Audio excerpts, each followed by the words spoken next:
Okay, so what we have here, in terms of augments, as a wrap-up, let's go through them. Yareli augment, impressions. Say, operator, This augment is hilariously bad.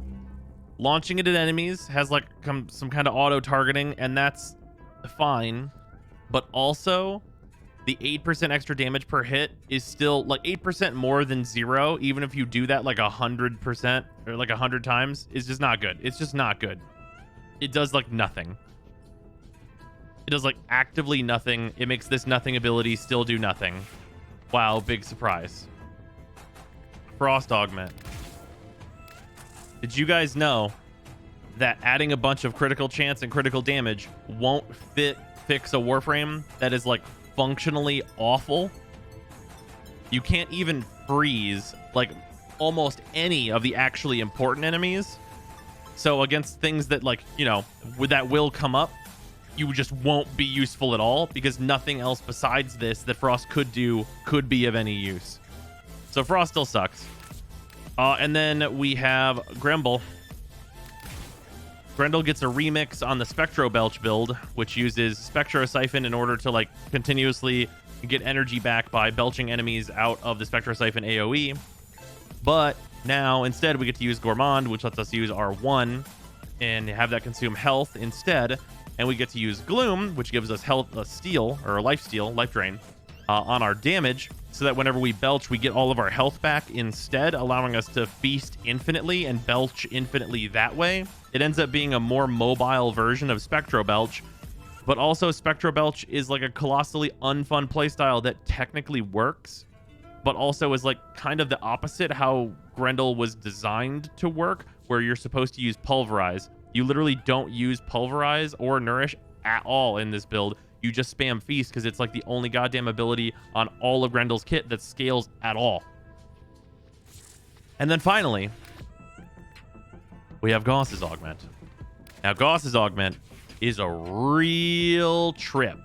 Gauss's Augment is an extreme trip. Thermal Transfer does not work to give Thermal Sunder more damage. That elemental damage bonus is both cold and heat damage bonuses. So we look at this on this much strength, 194, we're giving 145% extra damage, but we can give that buff twice, once for heat, once for cold. If we have a viral weapon, it retains viral and adds more cold damage to the viral side, and then gives us heat, meaning we can still use like optimal damage types in order to kill enemies with this buff. And this augment easily, very easily, on a lot of Warframes gives more elemental damage than we can even mod for if we use like all elemental mods on our Warframes weapons, which is completely unrealistic to do. You would never do that. So even on weapons that use like more elemental mods than average, like the Kuva Ogress, for example, that uses like, you know, 210%, like 300% sometimes, we're still looking at this giving like 500%, more than handily doubling that amount, which is absolutely ridiculous. And this buff can be given to teammates, and this ability is already an armor strip, and this ability applies heat on one of its modes, which is also an armor strip. So this Thermal Transfer Augment's going to get some use, because reminder, you can put Thermal Sunder on any Warframe in the entire game. In particular, Chroma really wants this. So yeah, that's the augments that are going to be coming on February 9th. Unfortunately, yeah, Thermal Transfer does not seem to work on any Exalted weapons, so that's unfortunate. But I have not tested that on Atlas or Korra. But it won't really matter for them. Their damage is already high enough. So Gauss once again gets the highlight of what Gauss is already so good.